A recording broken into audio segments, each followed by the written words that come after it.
Ladies and gentlemen, William Ruto is willing to give 1 billion Kenya shillings to anybody who will successfully deliver Stephen Kalonzo Musyoka to him. We are not talking of 10 million, we are not talking of 100 million, we are not talking of 500 million. We are talking of 1 billion, not to Kalonzo, to anybody who will successfully deliver Kalonzo to him. Sasa nasikia kuna wengine wanajifanya mabroka, wanaenda kwa Ruto. Nasikia Ruto amepeana kandarasi, yule ambaye ataleta Kalonzo hapa, yeye atapatiwa bilioni 1, yeye peke yake. Yaani kupeleka Kalonzo kwa Ruto bilioni 1. Kwanza hii pengine yu Basili wenu ako katika kiwango hicho, ayeke Kalonzo ekanda atoe kwa Ruto. Ujue Kalonzo ni Buffalo Soldier. Kanati huo? Wenoto wanakwikia. And the question is, how much do you think William Ruto is willing to give to Kalonzo Musyoka? Should he be delivered to the president? Because if the guy who will deliver him will be given 1 billion, what of Kalonzo? Ladies and gentlemen, why do you think William Ruto is willing to give that amount of money to Stephen Kalonzo Musyoka? Usipatie Kalonzo masharti ati lazima usimame. Mwambie Kalonzo, wewe enda panga na wenzako, mpangane namna hiyo alafu tuone. Wewe unajuaje? Pengine bahati inaweza unajuaje?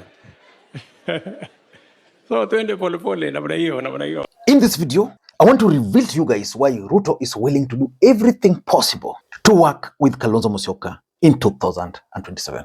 So far, Kalonzo Musyoka has refused. But I've always insisted on this platform that in politics, you have only two constants: the interest and the betrayal. Is working with William Ruto going to serve the political interest of Stephen Kalonzo Musyoka? If it will serve the political interest of Kalonzo Musyoka, that's going to happen. But as at now, Kalonzo has said no to any attempt. Here, that Edwin umekutana na Ruto, utakuisha kabisa. If my brother Rigiji ajaribu kamwe, because they are sending all kinds of emissaries, ajaribu kusema, akutane na Ruto, that will be the end of it. Remember the story in the Bible of Lot's wife? Yeah? You look back, anybody looking back will be a betrayer of national consciousness. Thank you. So, but why is Ruto willing to give that amount of money?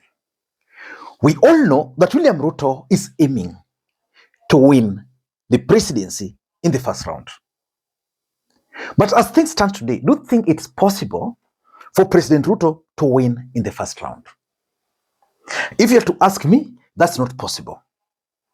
The chances are he's either going to lose or is going to be number 2 or number 1, but with a runoff. William Ruto would not want a situation where he is subjected to a second round, because a runoff, Kenyans might say, okay, now kumbe this guy, we can defeat him. The opposition might decide to regroup and deliver victory to one of their own. So Ruto would not want a situation where we go into the polls and he fails to get. For the opposition to defeat Ruto, one thing has to happen. They must unite. And not just to unite. Kalonzo Musyoka and Rigathi Gachagua must be part and parcel of that formation. That's why it's very dangerous for Ruto to have Kalonzo, Rigathi, and Sifuna outside there and talking. He's willing to do anything because he doesn't want to go to second round. He wants a first round win. And importantly, I'm looking at this as William Ruto's strategy to force Kalonzo Musyoka to be on the ballot. He might not necessarily mean what he's saying, but he wants to use it to make Kalonzo Musyoka appear to be so special. The truth is, Kalonzo Musyoka is ideally the best candidate in the opposition. He has the experience. Former deputy president or vice president, for that matter, has been Raila Odinga's running mate. But the young people are talking a different story. And the young people are preferring Edwin Sifuna to Kalonzo Musyoka. So what is Ruto doing? He's telling Kalonzo, please come, I have 1 billion. On the other side, Edwin Sifuna is piling pressure. Then Kalonzo will fail to get the ticket. Then the offer is still there. His team will say, okay, if Sifuna becomes the president, that would be 2 terms, 10 years. If we re-elect Ruto, what's going to happen? Ruto is going to be there for 5 years. So we'd rather gamble with 5 years rather than gamble with another 10 years. So they'll persuade, Kalonzo Musyoka's allies will persuade him to take the offer. Because if the guy who will deliver him will be given 1 billion, it means there's a chance that Kalonzo himself might even come out of it with over 10 billion. Or let's say 5 billion. If Kalonzo were to be given 5 billion today, he's a deputy president, because Ruto might want to make him a deputy president, he'd opt for that. But even if he doesn't opt for that, he will say, unless I'm given the presidency, if I'm not made the presidential candidate, then what am I going to do? So he'll opt to go it alone. So Ruto is looking at that option of forcing Kalonzo to be on the ballot, so that if he's not picked, he must also be on the ballot, not to accept any other position. And importantly, Ruto is doing what most politicians are fond of: the divide and rule strategy.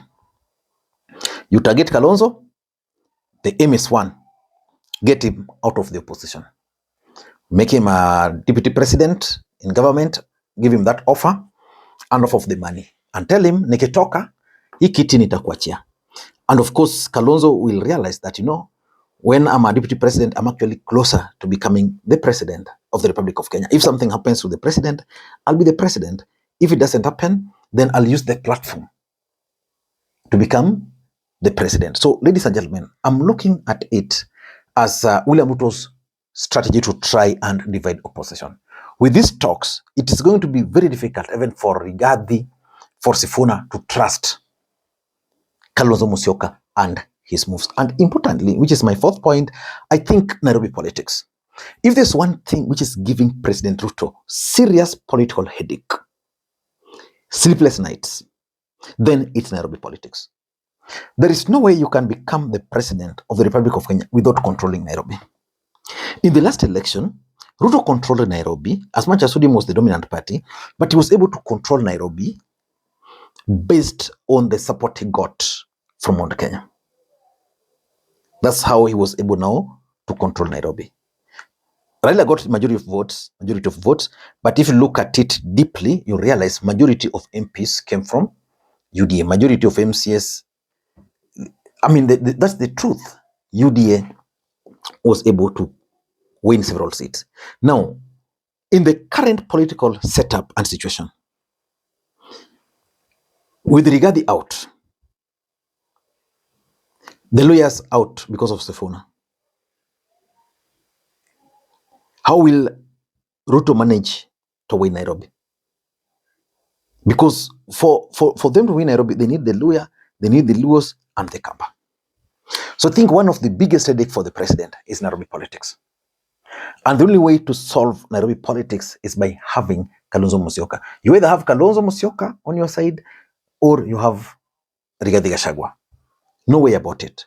So if Rigathi and Ruto were to work, if Rigathi and Kalonzo were to work together, they'll definitely lock William Ruto because of Sifuna factor. They'll lock William Ruto out of Nairobi. That's something William Ruto is not praying for. And lastly, I think Ruto is willing to give that amount of money because of the briefings he has received from the intelligence. The intelligence is very clear to the president that things are not good. That if you joke around, this guy is going to win. And you're going to be defeated. So you have to do something. And the only savior is Stephen Kalonzo Musyoka. I don't know what you think. Ladies and gentlemen, do you think Kalonzo Musyoka should take the 1 billion? Not really one. Do you think Kalonzo Musyoka should team up with one of his allies to convince Ruto that is delivering so that they can come up with a good deal? Because in politics, everybody has, each head in politics has a price. I don't know what you think. That's my take. Until next time, this is Lima Queen. Bye-bye.